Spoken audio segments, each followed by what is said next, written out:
Good morning. Okay, can you see the board? So this is our last class for adolescent psychology. We stopped on Thursday at age 42, when we blow up our life. And I want to talk a little bit more about this, because whether you're going to see adolescents and you're going to stay at the value system, or you're going to see older people, this is very important. Today's class is about the price you pay for freedom. So this has been a theme that's been coming up in my practice quite a bit. We've talked about it previously, with the Uranus that we talked about at 42. And I've seen this over and over and over. What happens is, and ironically, yesterday was Memorial Day, and I saw a lot of posts about, the price that people have paid, and absolutely in total gratitude to any veteran that's alive or has lost their life. But this is inherent in our value system on many levels. I talked to you about, from a religious perspective, we paid for these indulgences in the church to go to heaven. When in the United States we leave the British rule, we pay for our freedom, because what did we do? We came for independence. We celebrate Memorial Day, Independence Day. But every single person in their psyche has something that they pay for the cost of their freedom.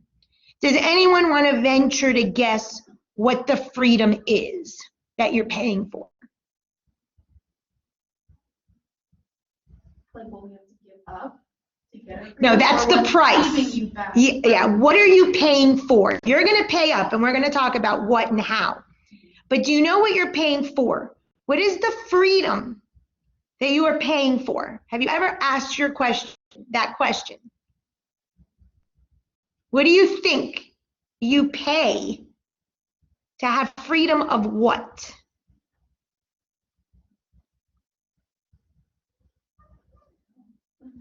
It's a good question, isn't it? The freedom you are paying for is to have a thought, an impure thought. And where does the thought originate? At conception. You're basically a vault for your parents' impure thought. The thought that they had that conceived you, that materialized as this, was their thought that's so impure that they create you. And what do you become? Not only the materialization of that thought, the unintegrated shadow, right?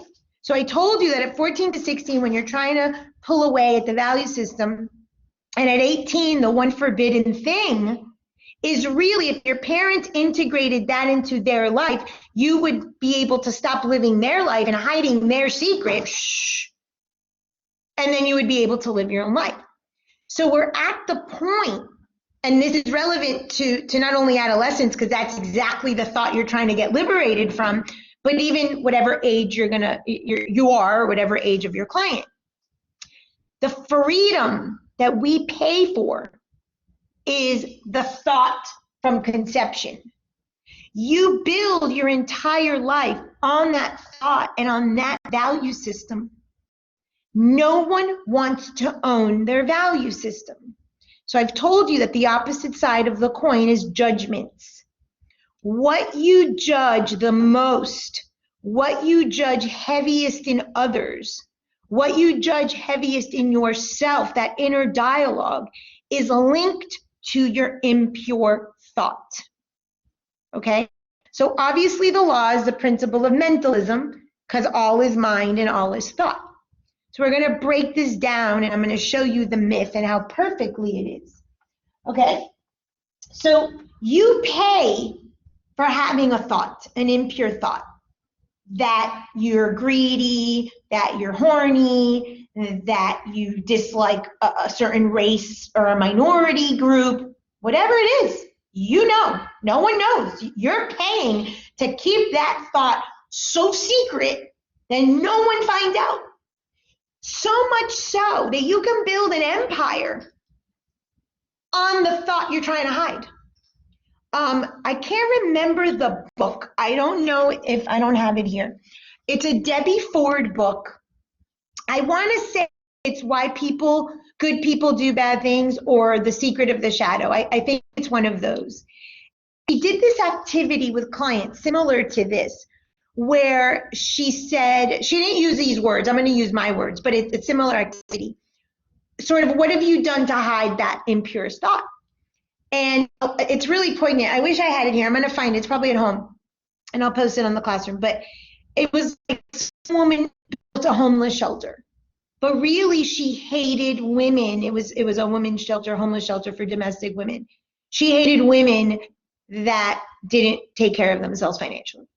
So to hide that, she did that. Many years ago, I was gifted a book, such a good book. It's called Post Secret.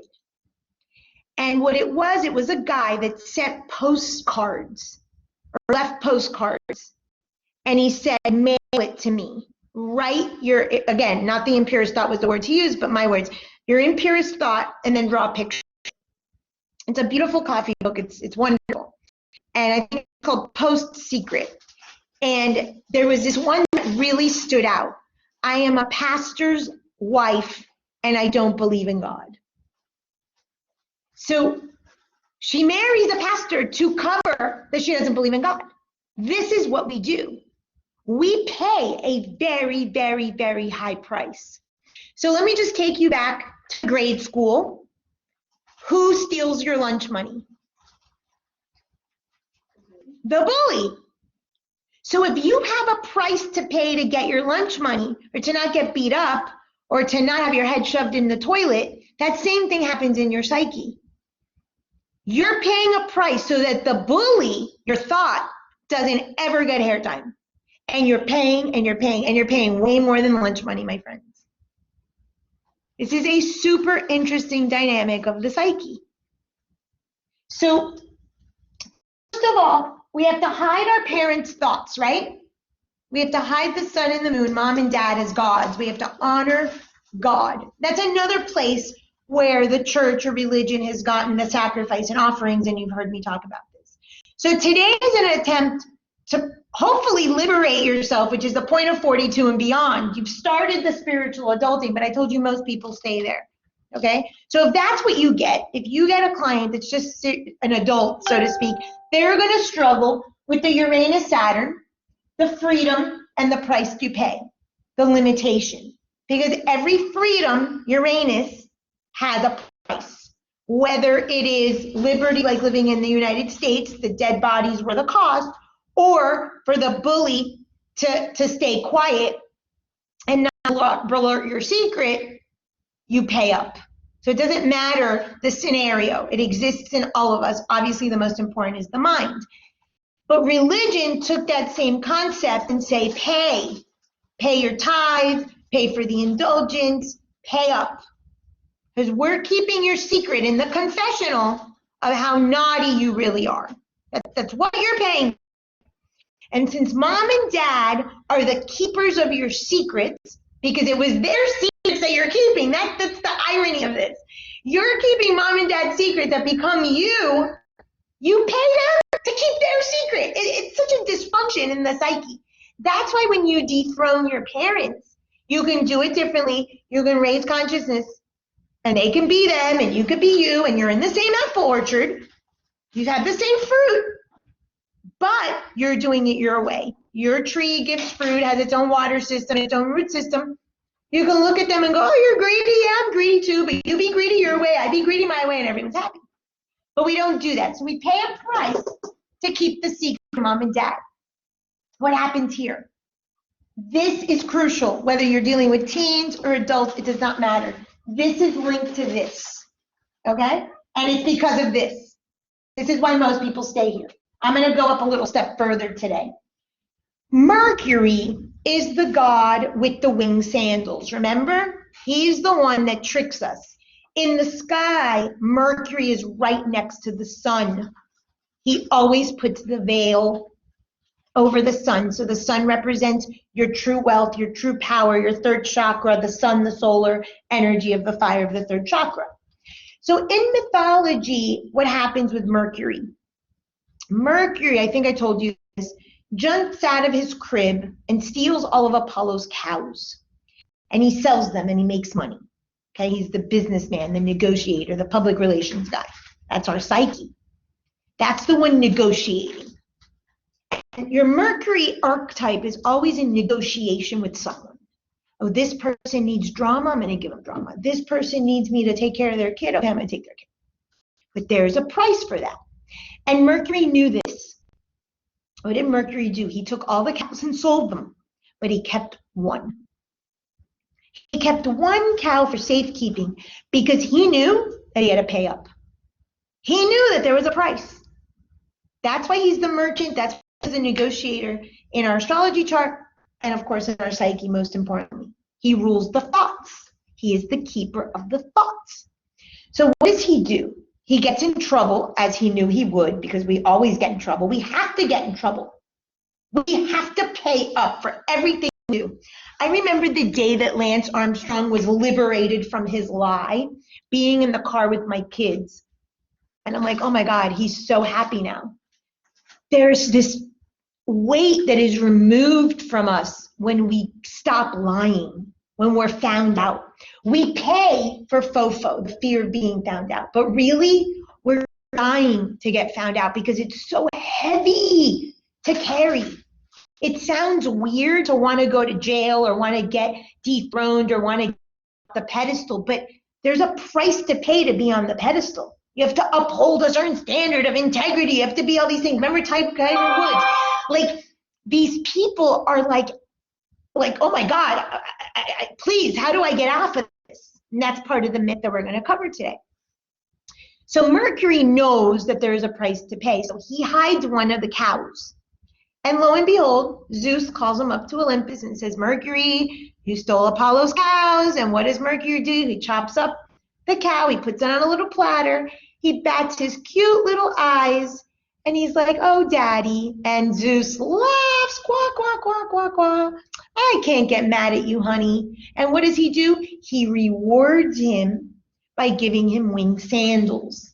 And he says, you are now going to be the messenger of the gods. And you're going to go to the upper world and the lower world and negotiate all of it. He never stops in the middle world.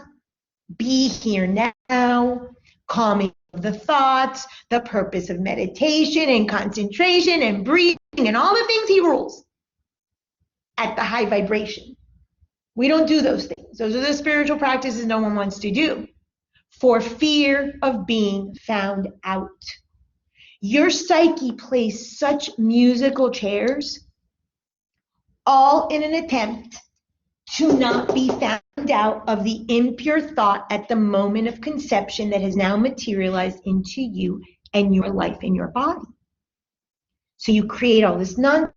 You always have a cow on the side waiting to pay up because you know it's coming. You know it's coming. And what do? Chase ambition, you chase validation, your ego kicks in, the Mars. The conflict, the war, the aggression, the go-getter, the building, the doing. This is why there's such a conflict with people about just being. There is a time for doing, absolutely. There is a time for building your bank account and building a family and coming to school like you guys are.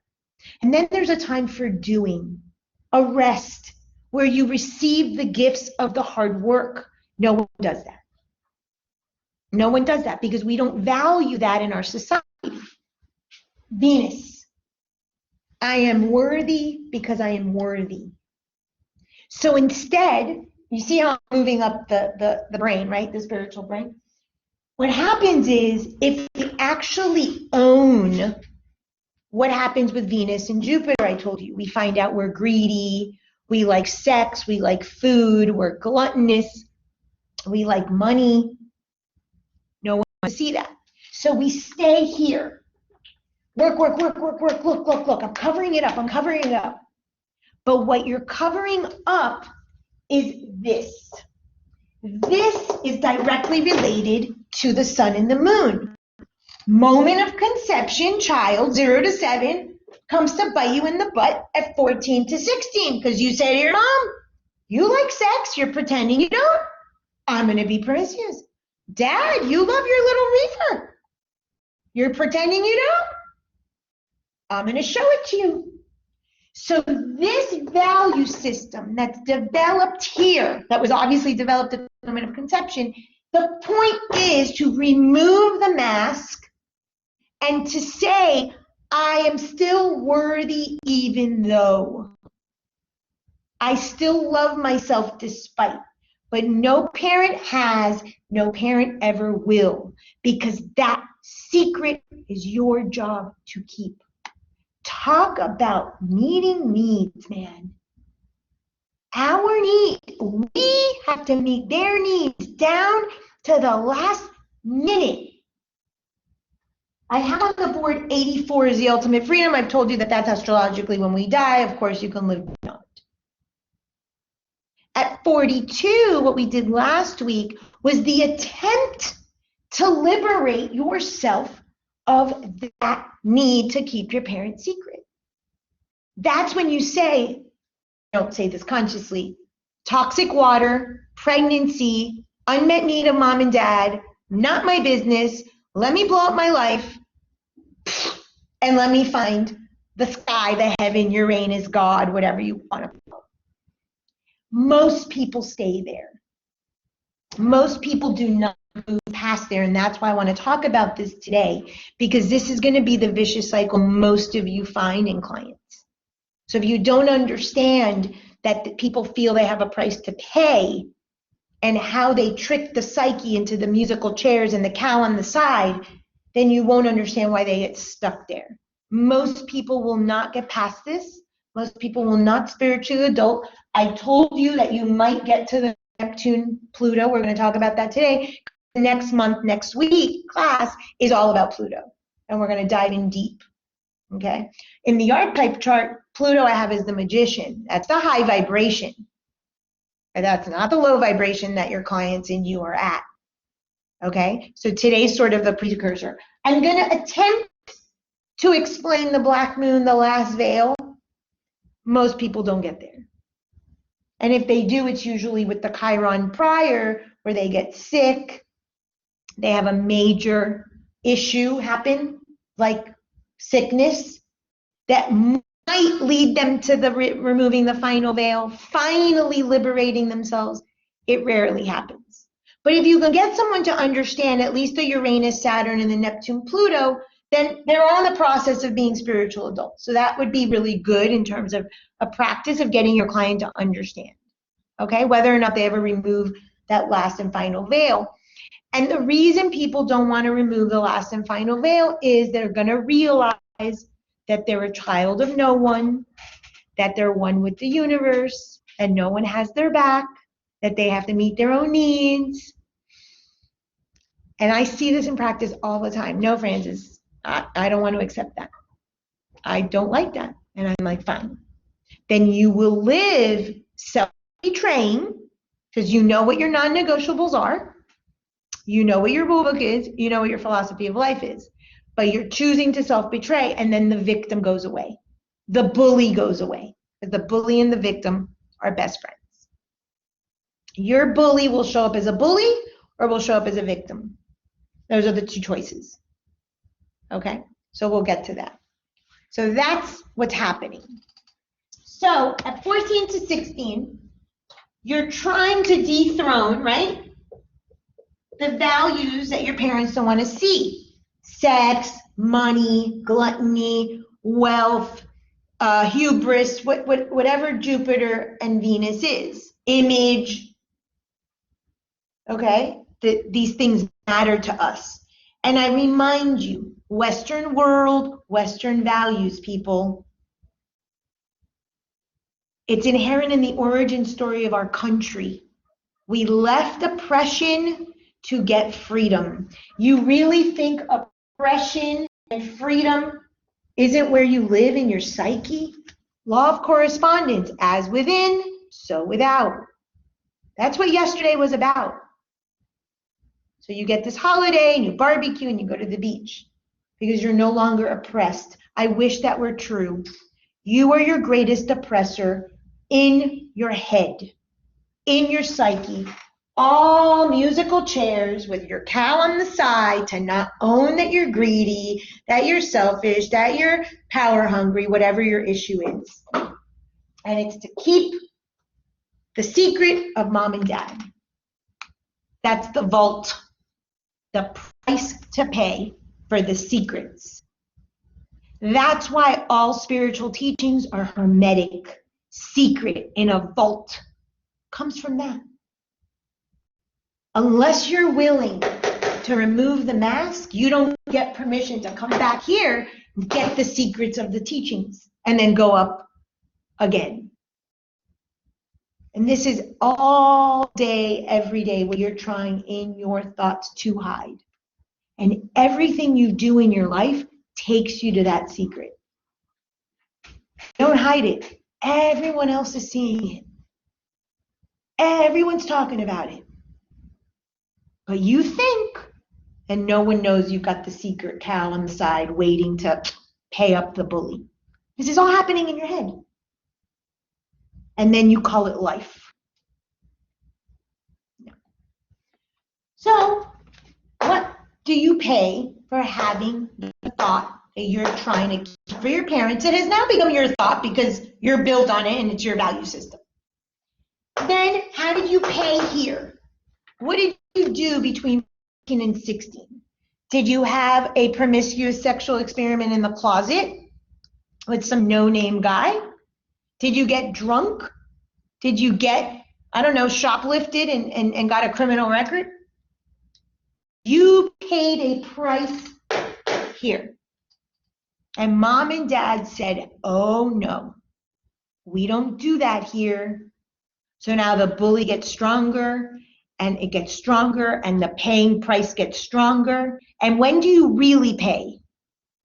What age do you really pay? 28 to 30, my friend. I've got to be the good father, and I've got to have the job, and I've got to have the mortgage, and I've got to castrate my freedoms. Oppressor.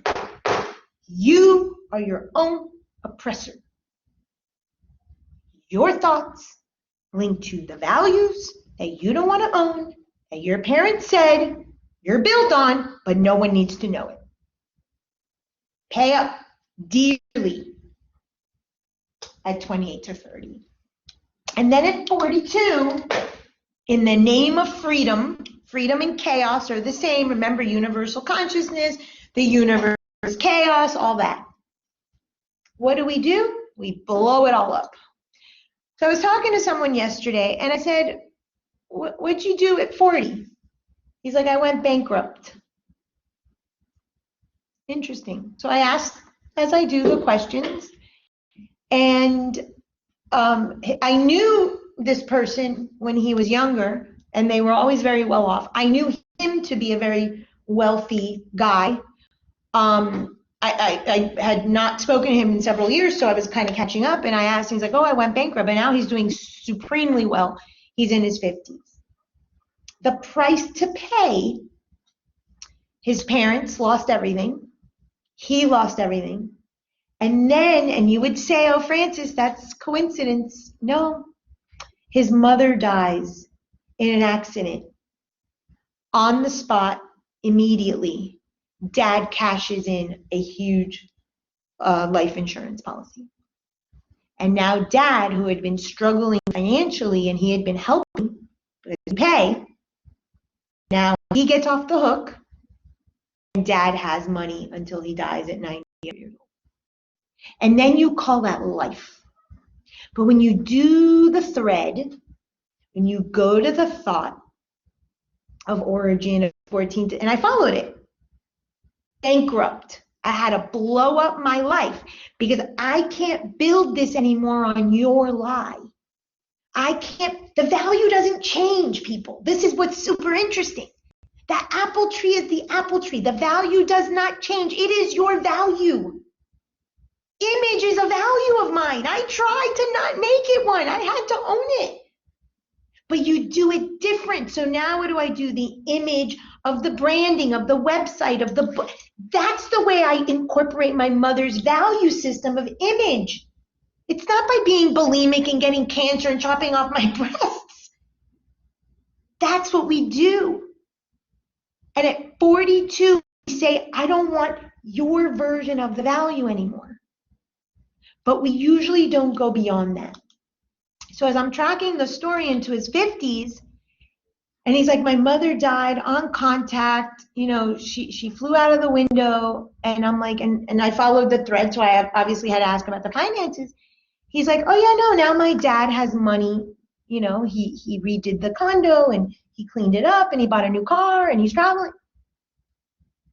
So as he liberated himself of the value system, he allows for the system to change. He dethroned his parents for their value system to change. Again, it doesn't really change, just to do it different. It's to the importance of money in that particular person's life. And that's really at the moment of conception, but the kid, and I don't remember what it was that he said that happened in teenage, but it was something related. He was making his own money. He was hustling something on the streets or whatever. The value system, the secret you are so hard to guard, the fear of being found out, the Mercury musical chairs, the cow on the side in case I get found out. Let me go up, let me go down, let me be the victim, let me be the bully. Is nonsense. Absolute nonsense. So most people stay here. Oppressor, if there's an oppressor, there's a victim. The oppressor is the bully, and the victim is your life. Your codependence, your passive aggressive, your manipulation, your, oh my God, I need my needs met, poor me. So I ask, what do you control so much that makes you a slave? This is the oppressor. This is the Saturn. This is the value system you don't want to own about yourself. That's your oppressor.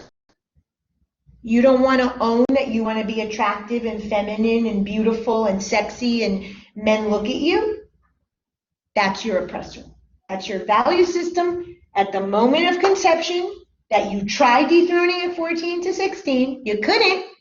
Put that away. You built upon that at 28 to 30. At 42, you tried to blow it up. But if you stay there, like I said, most people do. That's what you're working with. That's the psyche you're working with. And if you can help them at least release system in that oppressor, you know, a slave archetype, then we're moving somewhere at least, regardless if anyone goes up. Okay? What is the price you pay for freedom? What's the price you pay to hold that secret? What's the price you pay so that you don't want to be found out? Good morning. And then, what is the desire you won't admit you have? So, in my 7 Gates book, I talk about the 7 deadly sins, or the ripus from Hindu philosophy. Every philosophy, the Enneagram, I don't know if I have the book here, has a list. I gave that to you in the Dethroning Olympus class. So it's the 0 to 100. So I just put on the board common ones. These are the deadly sins. Pride, hubris. I told you the gods don't like hubris from Greek mythology. Greed is obviously money. Lust is obviously sex. Envy, that's also second chakra-y, greedy, envious. I want what other people have. Gluttony, that's obviously Jupiter. You know, I'm saying that they're all related here. That's what I'm getting at. Anger, so that conflict, the bully, I'm fighting so hard, I'm so angry, I'm such a social justice activist. No, you're just an angry person and haven't dealt with the root cause of your anger. And sloth, lazy. So in the guise of being hardworking and dutiful and having, you know, you don't work 40 hours, you work 80 hours a week. So these become your oppressors.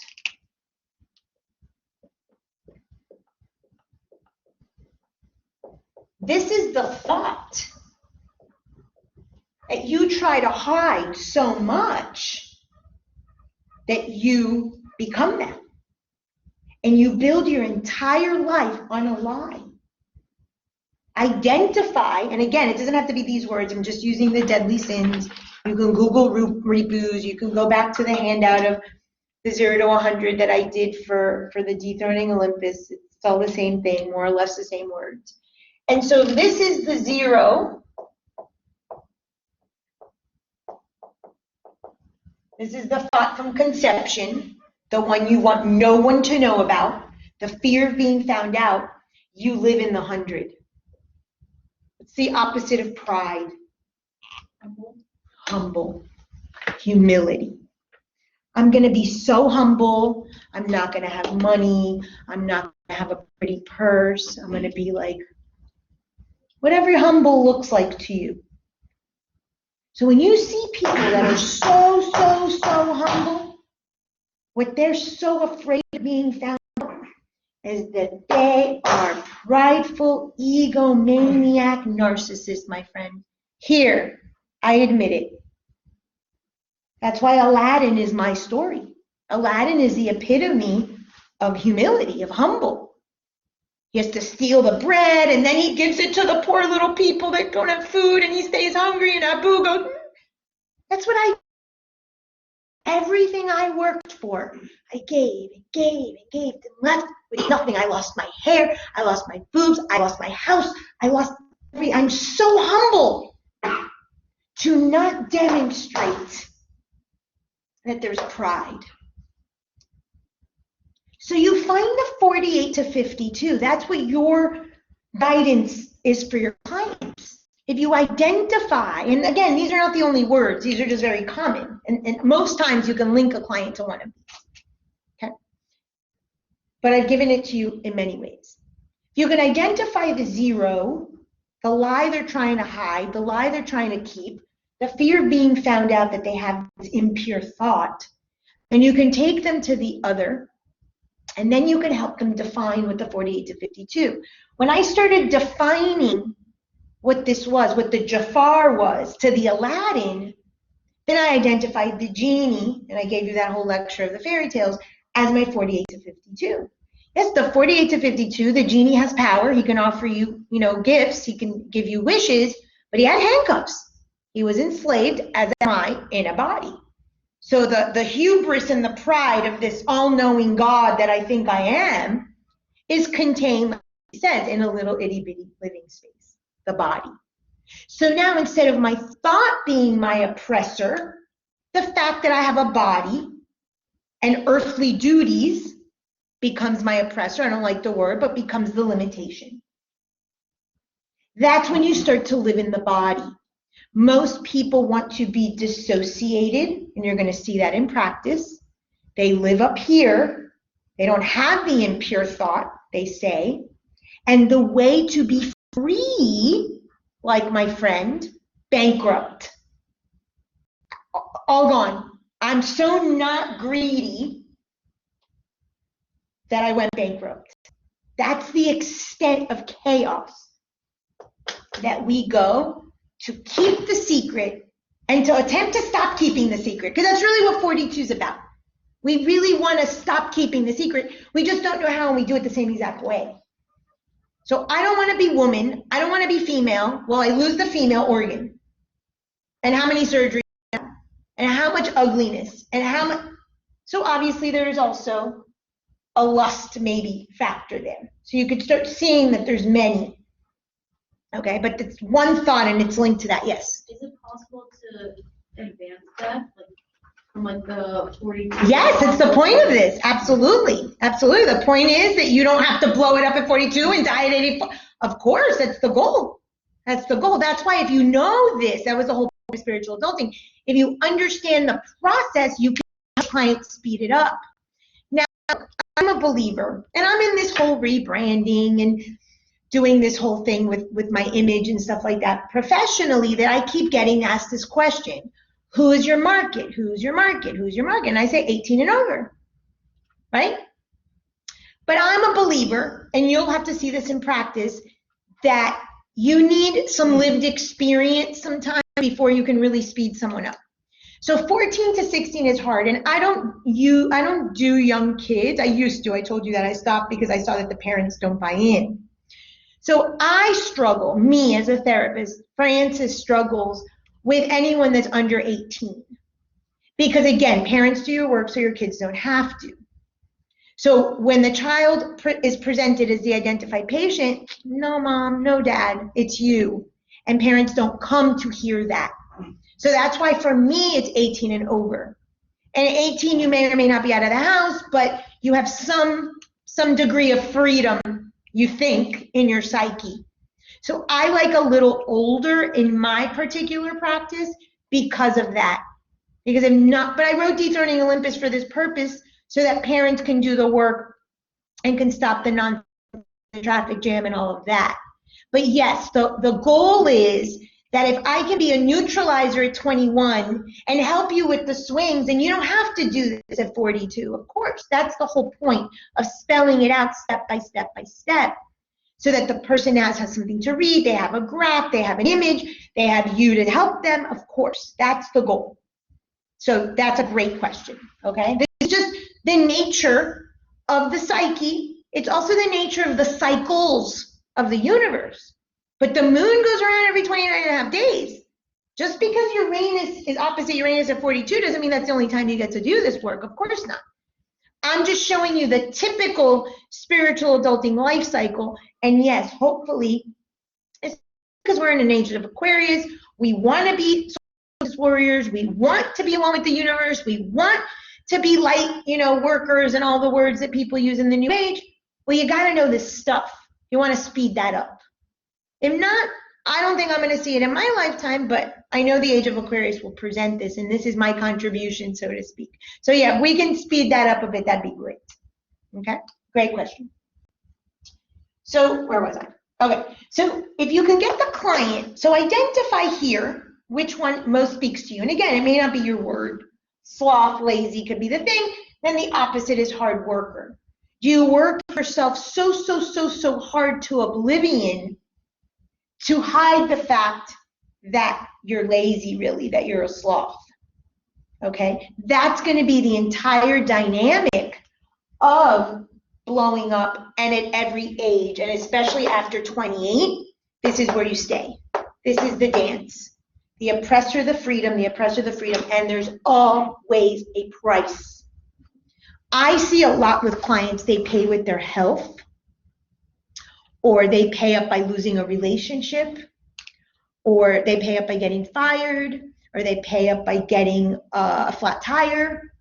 It might seem insignificant and it might seem unrelated, but if you actually start tracking it, you will see. And that goes back to my theory of offer versus sacrifice. So I identify that part of the way that I pay up is through a poor food choice, because I'm a glutton. And my mother pretended she wasn't a glutton because she was thin and beautiful, but lived on Coke and cake. So lucky her. I was jealous. There was jealousy. I had jealousy too. I've got them all. I'm a total shit show. So when you start identifying, then you can get very cognizant of how you're paying. So now if I'm going to make a free will choice to be a glutton and eat something unacceptable, so to speak, I no longer do it in a child way. I'm choosing to self-betray. I'm choosing as an adult to break the non-negotiable. Step 6 of the 12 truths is truth of purification. There's room in eating well and exercising to have cheat days or whatever for people that are very into the body. That's step 6 though. Truth 6 is the truth of purification. You got a lot more to do way before that. But I struggle, and I told you there's 2 truths you always repeat. The truth of thought, repeated daily, minute by minute, and the truth of purification, your body. Your body and your thoughts never stop. You fail over and over and over again. That's from the Hercules myth. So at least you're doing it consciously, cognizantly, and I'm like, okay, I'm going to have the Diet Coke today. I'm going to give the offering. It becomes an offering, not a sacrifice. I told you before, my hair, my marriage, my breasts, my health, my money. It was too big of a sacrifice. All to hide that I have pride? No, now I own it. I want to be the genie. I don't want to be Jafar. So if I don't want to be Jafar, I become Aladdin. I have no choice. I want to be the genie. So if you can identify a story, and that's why many months back I shared those fairy tales with you, it doesn't have to be in the theater. It could be a Disney movie, it could be any regular movie, it could be a book. It's just your life. Who in your life is the 0 and who in the life is 100? Remember, these are archetypes that are going to play out in your life. So you have these characters, and I told you, the cult leader was the 100.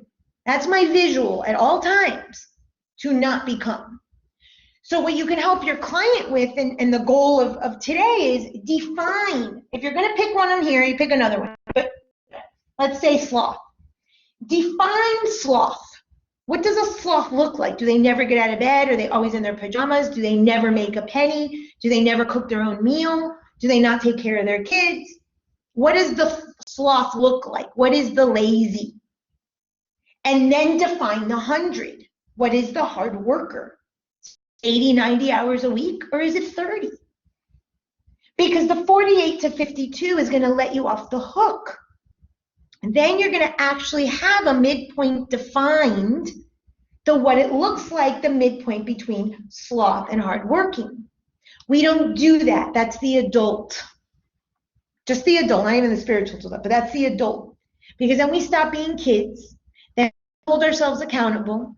We're responsible adults. And now we have a definition. So I had a client the other day who was struggling with his greed. And his father had said, don't be poor. Okay, well, don't be poor, meaning get an education. And he got an education. Well, he got wealthy as a result. And he does really well. And he struggles. And he's like, I don't want to be greedy. I said, well, the only way to know what you define it is to define it. We love to say words like greedy and privileged and love and patience, and no one wants to define it. Do you think you have the same definition as love as your partner? No, absolutely not, because you are all paying for a different thought at conception. And I told you love is a moon sign veil. So you don't need to know astrology, but you know the person didn't have the exact same life, doesn't have the same brain, doesn't have the lived experience. So you have to define these things.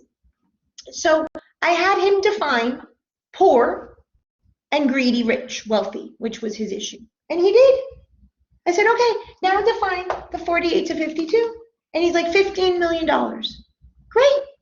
Now you know that if you have 14,999, right, you're poor. And if you're 15,000,001, whatever, you're greedy. So now you stay at the 15. These are not truths. These are your truths. These are not universal truths. The universal truth, the law of polarity says all truths are half truths. It does not say that this amount of money or this, or this job or this number of hours, that is man-made. There are no straight lines in nature. Spirituality is circular. This is a straight line. It's a cross to bear. That is your oppressor, and it is your thought linked at the moment of conception. You hold yourself to that thought. You are your oppressor. No one else. No one else. You get to redefine and define this as often as you want. If he learns that $15 million in the bank is too little and he wants to change it, it's real easy. You go to your book and you go, 20 million. It's your choice. And we think that people are consumed with us in our life. People are so busy trying to hide their own thought. Do you really think they care about you? Really? No. No, they don't. Another nonsense thought you have, that you're so important. You're not. You're important to you. Your secrets are important to you. What's in your bank account is important to you. What you ate is important to you. No one else cares. That means we're a child of no one. That means we're responsible to meet our own needs. And we don't like that. So we make it other people's problems, like our kids, like our parents, like our spouses, and it's not. Collect yourself, people. Control your thoughts. Spirit step number 1 in my path and in everyone's path has always been control of thought, restraint of thought. But it's never been explained, so people don't know what it means. It means, oh, don't say I had that thought. No, that creates the nonsense of your life. It's defining the thought. Your thought is your oppressor. It started at the moment of conception. You have never been free. Freedom is a choice that you do when you do the 48 to 52. That is how you free yourself. And that's the attempt at 42. What comes after 42? And that's another, I already gave you that lecture. The 48 to 52 years. Lo and behold, when you liberate the thought that you've been building your life that's a lot on, and you stop that relationship with the nonsense of your thought, Jesus Christ, you can get to 48 to 52, the Goldilocks. Hold yourself accountable and define what lust and greed and sloth and pride and gluttony is. That's it. That's the trick. Can you help someone at 14 to 16? Maybe you can introduce the concepts. It's hard. I think after 18, there's more room for that. So it is harder. So again, depending on the age, but the concepts are applicable. The seeds are planted. You work with the client, even if they're young, around that space, so that they don't have to build 28, castrate themselves on the value, on the thought, and 42, blow it up, and so forth.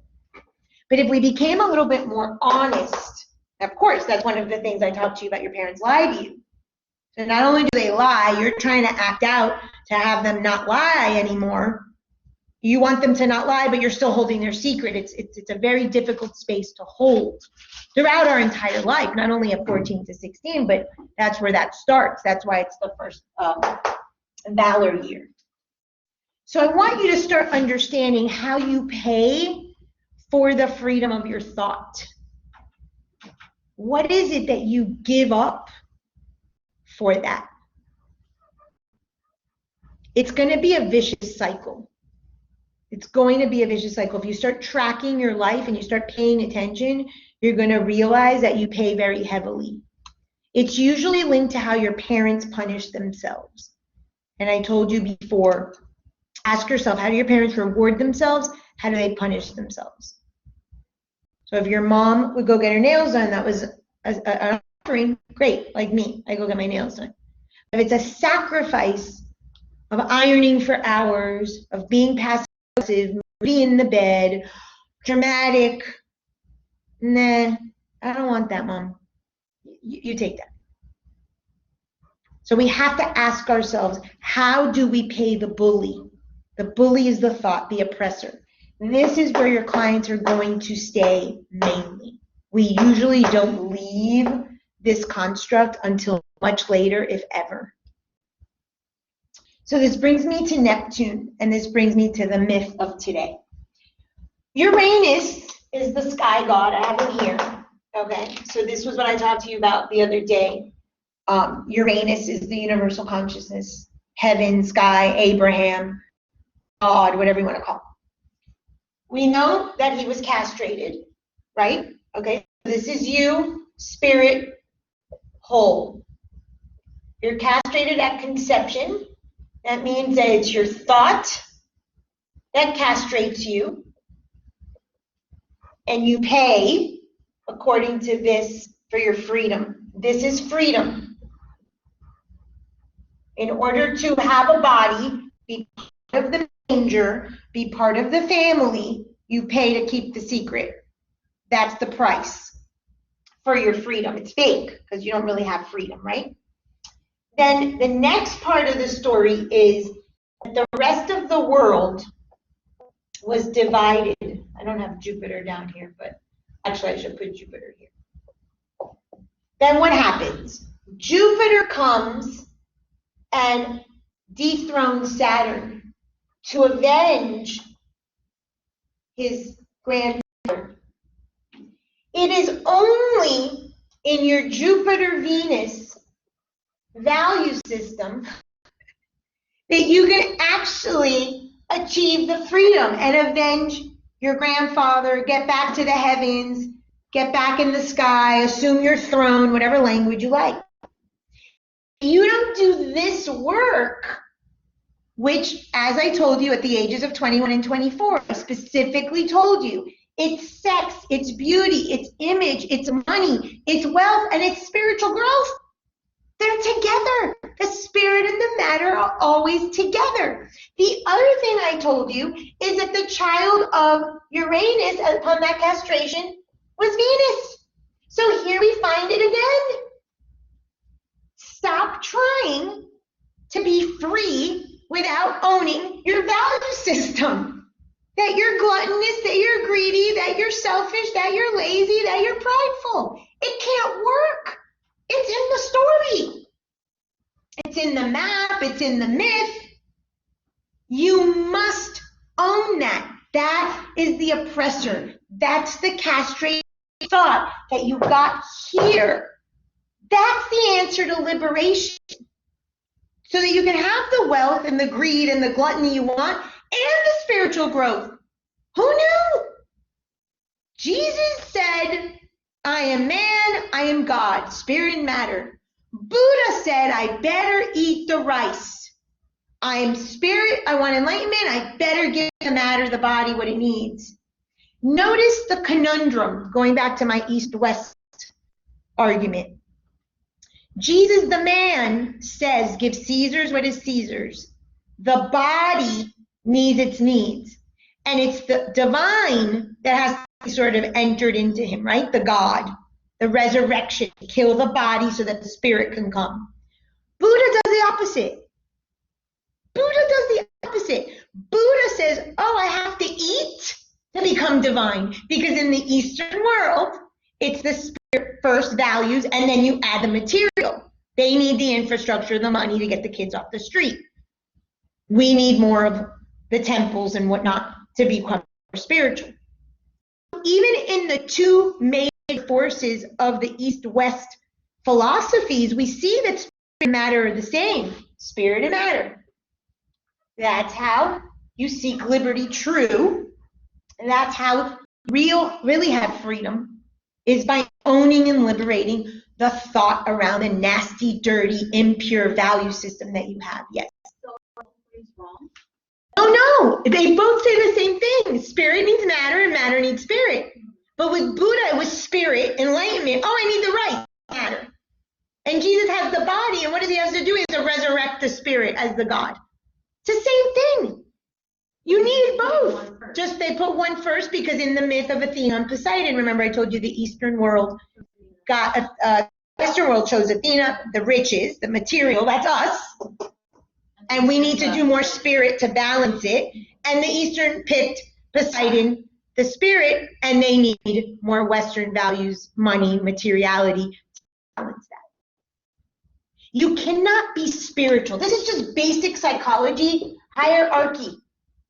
Who wrote the hierarchy of needs? Right here. Humanistic, Maslow. How are you going to do spiritual things if you have no physiological needs met, safety needs, love and belonging and esteem? You can't possibly reach this level of self-actualization. That's what this is. This is spiritual self-actualization. If you're starving. One of the reasons in the yoga limbs that the third limb, or what is it? The third is asana? Yeah. The third is asana. Is because if your body is limber, when you finally get to step 6 and 7 of concentration and meditation, it won't hurt to sit in meditation. basic needs. You need to feel safe and comfortable so that you could do higher level thinking and concentrating in spirituality. How can you be such a spiritual space if you don't have your needs met to eat? So that doesn't work either. Neither way works. It's the balance of both. And I told you the glyph, spirit, matter, equal. This means this is balanced spirit with matter, 48 to 52. My second truth is truth of desire, ruled by Venus, ruled by Jupiter. You have to own your desires and give in to those desires half the time. Let's just start with that. Give in. Want to sleep with 10 guys? Sleep with 5. You want to eat 3 pounds of cake? Eat 1.5. Start somewhere. But you got to start. Instead, you eat none, you eat the whole thing. You eat none, you eat the whole thing. You eat none, you eat the whole thing. And there's an interesting things that happen when you swing between the 0 to 100. How do you think your psyche liberates you of the swings of the 0 to 100? What do you think you do to pay?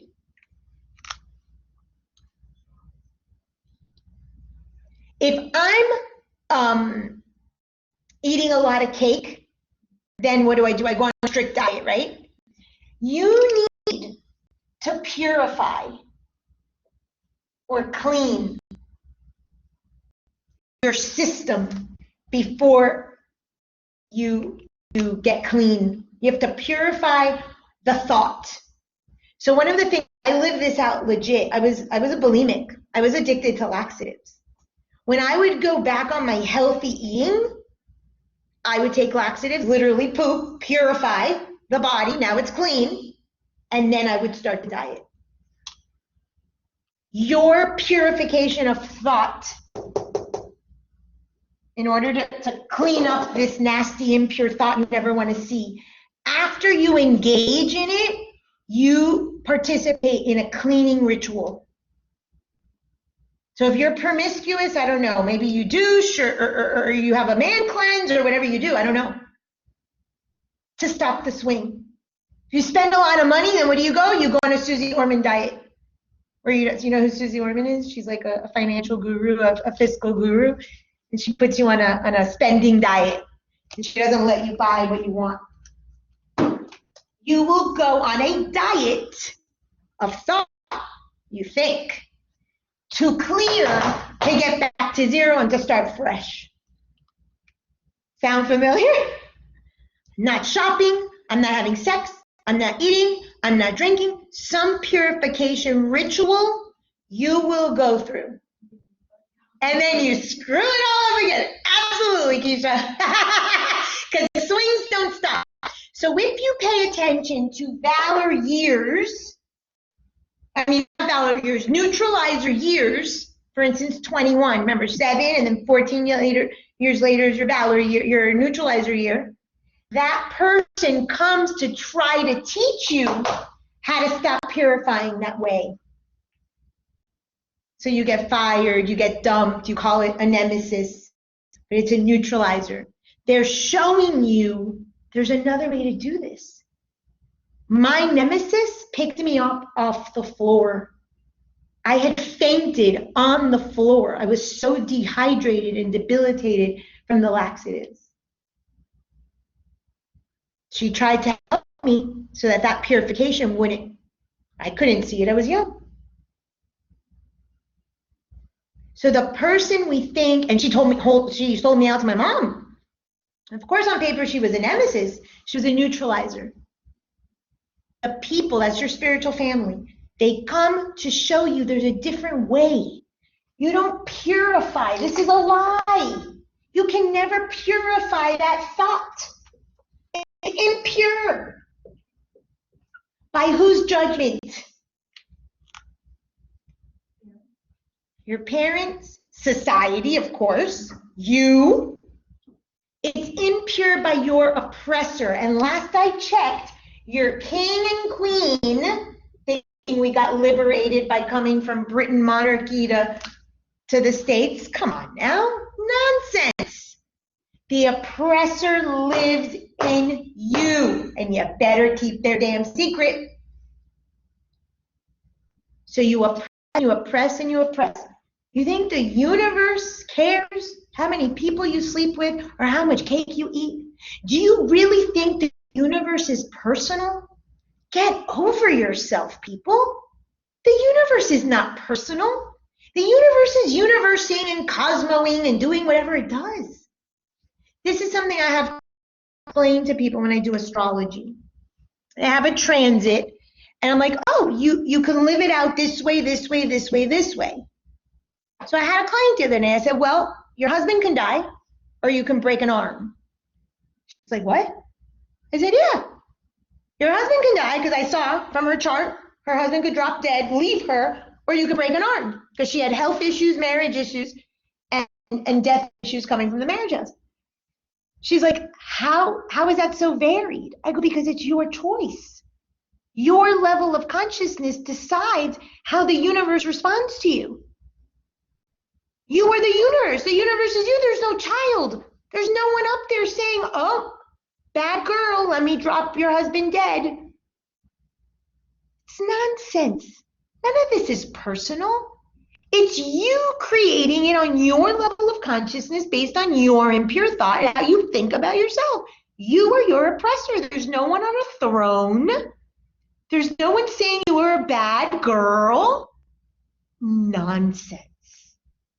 Absolute nonsense. It's you. It has been you. It was your parents that you picked based on your level of consciousness because it's you. You are your oppressor. That is it. That's the only personal relationship you have is you with yourself. Everyone else is simply a reflection, even the universe. How you think about yourself, to how you live your life. He's luckier than you. Universal law says there is no such thing as chance or luck. It all falls into the law. That person thinks and own their wealth. They think their value system around wealth is fine. They have it. This person thinks their beauty is fine. They own it. Whatever it is, I don't know. But as long as you're in this nonsense, you're going to have neutralizers on neutralizer years, these nemesis, in an attempt that you get here to answer your question. Those people, those situations are an attempt so that you don't have to get to 42 and blow it up. But this is when you finally think that you are releasing yourself of your oppressor. And what do? You quit your job because your job's your oppressor. Come on now. Your wife's your oppressor. No. Your kids are your oppressor. No. And what do? You run off. You create some nonsense. You get a mistress. You buy a fast car. You build your own business. What do you figure out? That you took your thoughts with you. Wow, lo and behold, the oppressor came with you. That's why most people stop here. They get a little breather, a little reprieve, a younger wife, a faster car, a little bit more money, whatever they think they unoppressed. Not real. So most people stay in that space. So what happened in the myth? Jupiter, I told you, avenges his grandfather. When Jupiter gets all of the world, he's like, okay, I have to split it up. He splits it up into 3 with his brothers. He gets the biggest piece.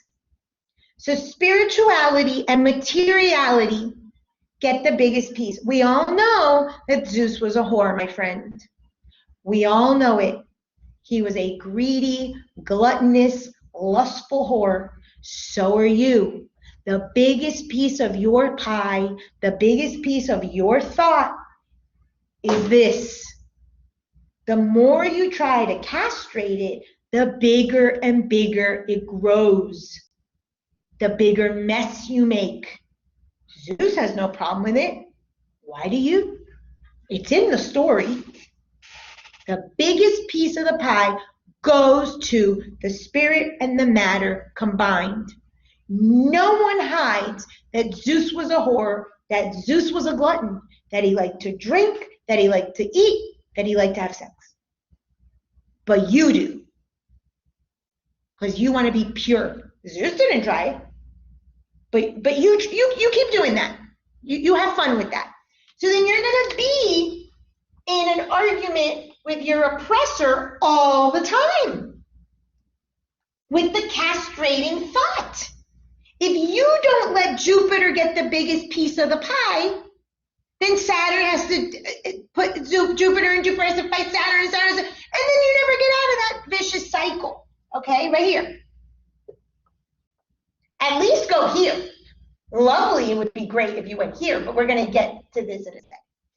The second piece of the pie went to Neptune, who got the oceans. This is the problem with the toxic water theory. The oceans on Earth is the biggest part of the world. 80% of your body is water. What do we know about the low vibration Neptune? I have it here as innocent. The low vibration Neptune, the other archetype now that you're splitting your life with, is codependence, neediness, passive aggressive, addiction, poor coping. So the main piece of your pie should be spirit and matter, enjoying these things in a balanced state so that you can have spirit and matter. No. On the earthly realm, it's the waters, it's the oceans of Neptune, the victim. So when the bully asks to pay up, you go into victim mode. You're the victim. Your thought, your castration, you don't want liberty, you don't want to be found out, but you're still the victim because you paid up to the bully. That all starts here and ends here. Explain that one to me. And then the clincher, this is the low vibration of this, okay? That we still stop just here. Most people stop here. It's right here. No one to the spiritual adulting, okay? Is Pluto. Pluto gets hell or the underworld. What did I tell you the other day that Pluto rules and who protects the underworld? Last week I showed you an image. Remember the three-headed dog, Cerberus? Okay. And you're going to hear a lot about this. It's a precursor to next week when we start with forensics and Pluto archetypes. Cerberus is the three-headed dog that guards the underworld. Where is the underworld? No. Yes. The underworld is on Earth. Where? You're a smart cookie. I know you can figure that one out. In us. In us. Where? In our minds. In our minds. Hell, my friend, is in your head. Heaven and hell lives here. Your thoughts, your oppressor, your three-headed dog. I told you the three-headed dog were the first three truths on my spiritual truth path of liberation. Truth of thought. You never get out of that. That's a constant. Truth of desire, which is this. So the impure thought is linked to the desire. That's the 0 to 100 that you go back and forth and purifies, back and forth, purify, back and forth, purify. And the third is the truth of emotions, which is linked to breath. Emotion is what keeps you the needy child, the victim. But I need to be needed. But I need my children to call me. But I need to be loved. And I need someone to sweep me off my feet. That's such nonsense. The reality is you don't need it. You don't want it. But you have to pretend. Because if you actually did the work and you realized you were your own oppressor, you were in charge, you were free, you could have everything you want, the universe is responding now to your new vibration, you might figure out that you really don't need all that many people and all their nonsense. Well, we can't do that, can we? So my guides say you can't become the Christ consciousness if you don't get out of the manger. The manger is the dirty, filthy animals, right? The manger has to do with the family dynamic, with the family consciousness. This consciousness doesn't mean to not be friends with your family and love your family and see your kids and grandkids. That's not what that means. You need to get out of consciousness into Christ consciousness. Christ loved his mother. I'm sure he loved his father. I'm sure he loved his disciples, but what did he do? He kept going when they fell asleep. He kept going when he had to do his father's job. He kept going. But no one wants to keep going. You want to stay in your underworld, guarded by your 3 little-headed dog, in your hell, with your oppressor, with your complaining, with your victim, with your impure thought, purifying, impurifying, purifying, impurifying, with your nonsense. Saying, I'm so bad, I'm such a bad girl because I like sex and food and money. Get over yourself, people. Just nonsense. Nonsense. And the beautiful thing is that when you start giving permission for you to own your pride, your gluttony, your envy, your wealth, you give other people permission too. That's how you change the world. When I teach the Akashic records, when I'm teaching people to read the records for other people, one of the classes is about limiting beliefs, because that's what this is. This is a limiting belief that you have imposed on yourself at the moment of conception from your value system, and that's it. The universe has nothing to do with it. The universe does not care. It has no limitations. So I use this story. When I went, my parents used to move me around from school to school to school to school. And in 6th grade, I went to 3 different schools. And the 3rd school I went to, my sister dropped me off, and it was called Ernia. I doubt it exists anymore. It was a little tiny school in Hialeah. And I see a board, and it says Dean's List. And there was one girl's name on it, Nancy something. And I'm like, Dean's List? One girl? I mean, the school's this tiny. How come not everyone's on the Dean's List? And Nancy was the only girl. So I became friends with Yanisette and Yvette. They became my 2 little friends. And I'm like, what's the deal with the dean? Oh, no. Mind you, they all go together. They had been from kindergarten to 6th grade together. I'm the new girl. And they're like, oh, no, no one ever gets the Dean's List, only Nancy. I said, oh, no, that's changing. And they're like, what? I'm like, oh, yeah, I'll be on the Dean's List. And I got on the Dean's List. Guess what happened the next semester? She was the only one? Yvette and Yanisette got on the Dean's List. Because someone has now created the opportunity and the space and the permission that someone else other than Nancy can do it. We don't do that if we don't leave the manger. We don't show the family consciousness, the generations, the ancestral trauma, that there's another way to do it. We don't show our kids there's another way to do it. We don't show our friends in our community. So it's not about being a social activist on Facebook or at the picket line. It's about doing this work. Unlimit your thought, seek true liberation, stop oppressing self, own your deadly sins or whatever you want to call it, your oppressor thought, your impure thought, and now you give permission. The same thing has happened with marathons. I was a marathoner, and I know I'm going to mess up the numbers, but people would run, let's say, 2-hour, 40-minute marathon. Someone would break the record and make it 2 hours and 20 minutes. The next year, the next marathon, people would make the 2:20. Then someone did it under 2 hours. Now people do it under 2 hours. We need those trailblazers. We need those people that say, I'm gonna do it differently. We have permission to do it differently. Be that person in your life. If nothing else for yourself. If nothing else for yourself, your kids and your grandkids will thank you. And you do this in private, in silence, at your kitchen table. By looking at your thought and recognizing the impurity of your thought and setting definitions on your 48 to 52, on your greed and your avarice and your lust and your gluttony. This is done in private. This is the chrysalis. When the caterpillar turns to the butterfly.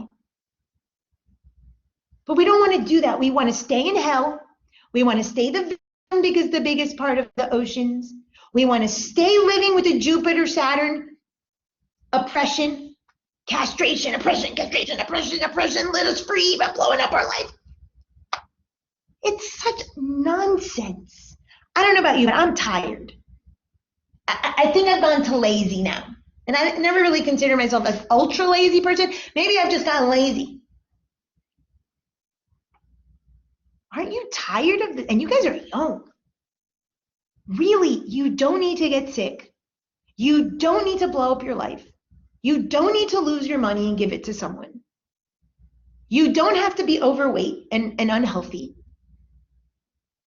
And the same goes for the opposite extreme. You don't have to be super, super fit and healthy at the gym 24/7. You're super, super hard working 80 hours. I mean, it goes 0 to 100 here. I just lean more towards the 0 because I'm lazy and gluttonous. In order to not be found out, everyone is talking about it anyway. Everyone sees what you are anyway. The only one you're lying to is yourself. The fear of being found out is about you to yourself. Keep the cow on the side, have it as collateral, keep your musical chairs, keep your little thing going on. It's all you. No one else is in that business dealing but you. You pick. And so when you start seeing it this way, again, earthly consciousness, people are born into bad circumstances. This does not mean you don't have a heart, but this is the way to the agape love. Because you can only get the agape love if you have the self-love. And you can't have the self-love if you don't own the erotic love. What a conundrum. What a conundrum. You've got to own your greed, your sloth, your gluttony, your envy, your hubris. You got to love your erotic love so you can love yourself, third chakra. Then you can actually do good in the world and go out as the servant. Then you're the social figure. You can't do it backwards. This is the thing. So keep pretending. You're just creating karma. Every time you act like you love another for altruistic means, when it's just to get your needs met and stay in child, second chakra, erotic love, you're creating more and more karma. You are helping nothing, my friend. Nothing. Because you're living selfish. Not selfless. Selfless doesn't exist. I already told you. It is self or selfish. When I get on the honor roll or the dean's list, and now you need to get on it, that is self.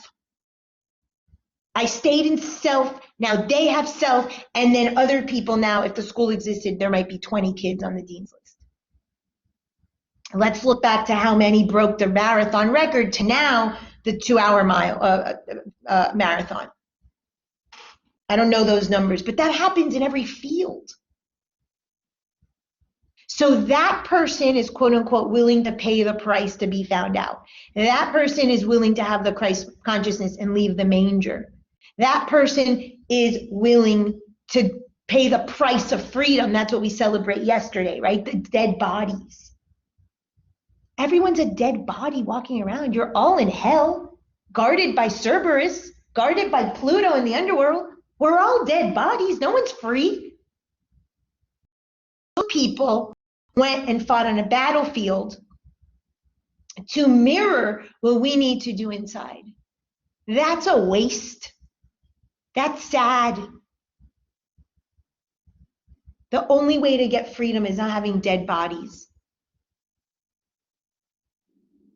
It's here. Liberate yourselves. Stop being in prison. And if you choose to stay in prison, which I have many clients that do, they say, no, don't want to do that, Francis. I respect it. Great. Now let's put your non-negotiables. So from the truth is in the triangle.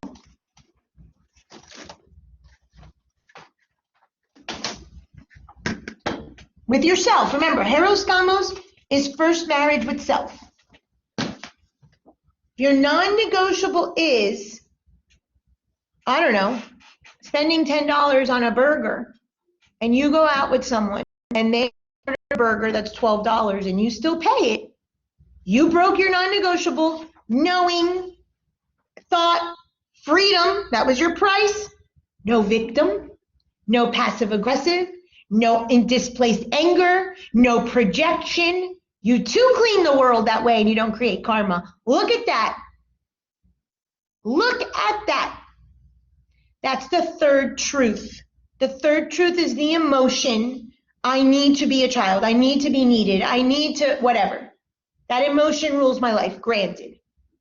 But you're going to take a breath, because the emotion and the breath, the emotion keeps you in child, fight, or flight. The breath gets you out of it to at least make free will and make a choice. You can make a choice that harms you and you don't create karma because you're making it conscious. You're allowed. You are allowed to stay in the manger. You are allowed to stay low-level consciousness, but you're not allowed to create conflict and victim and passive aggression and bully other people because you are choosing to violate your boundaries. That's not okay. So I have clients tell me, I don't want to change that. Great, but you're going to do it with awareness. You're choosing to not integrate and not doing differently, no problem. But now you're going to act in the world with consciousness and awareness, even if it's low-level consciousness. Now you're opening up. Now you're removing the veil. Now you're owning it that you choose to stay in the manger. Great. No problem with that. That's adult. In my book, it's not spiritual adult, but maybe it is. Who am I? Because you're saying, I'm finding myself, I'm owning it. Maybe you're a spiritual adult. Hey, something to think about in my view. But I know you don't create karma when you do it with awareness and consciousness. Let's look at anger for a minute. People love to be anger, and the other side of anger is passive aggressive, right? Aggressive or passive aggressive, covert power currency and overt power currency from the previous models. Same coin, different side. Why do you think we create anger, conflict, and aggression, or passive aggressive? It's because we violate a boundary. We say we let the other person violate the boundary and then we yell or we go into passive aggressive. No, you allowed the person to violate your boundary because you didn't set the boundary, or you wanted all this to happen, all the nonsense, so you could stay in child, in victim, with the oceans, the toxic water, and now you could be the victim. If you say, I'm going to let myself be victimized, I'm going to let myself pay this person's $12 burger, even though my non-negotiable is a $10 burger. There is no anger, there is no passive aggressive, there's no bully, there's no victim, there's no karma. You clean up the world with your thought because you simply owned it. That's it. You don't want to change, don't. I told you, most clients stay at awareness. Fine with me. But at least get to that point in your life. Any questions? Clear? Okay, I'm gonna stop the recording and tell you about next week.